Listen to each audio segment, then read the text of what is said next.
असांखे अची धक हयंदसि। मुंहिंजो भाउ शरीफ़ आहे, मुंहिंजो भाउ हनीफ़ आहे, इक़बाल आहे, मां आहियां, वेठा आहियूं, असां सभु ज़ख़्मी आहियूं। त रफ़ीक कोराई ऐं हाजी ईसो इहे पाण में मिलावट आहे। सॼे पाड़े असांजी लाइट खपाइनि पिया अल जिदा ताईं। हिननि लाइट खपाए पंहिंजी रोज़ी कंदा हुआ।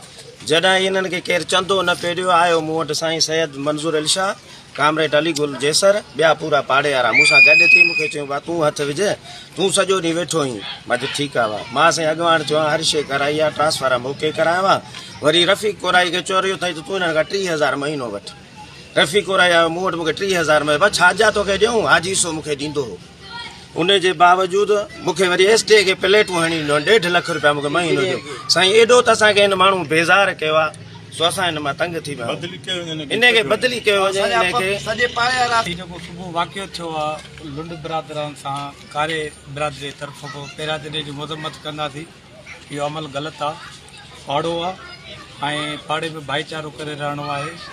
बाक़ी रहियो ट्रांसफार्म जो मसइलो, तो असां फोकल पर्सन जेको आहे लियाकत सुरियो साहिबु ऐं कानूनी वज़ीर ज़ियास लंजर साहिब खे असां अपील कंदासीं, रिक्वेस्ट इहा कंदासीं त हिन ट्रांसफार्म जो मसइलो हल कराए ऐं लाइट बहाल कई वञे।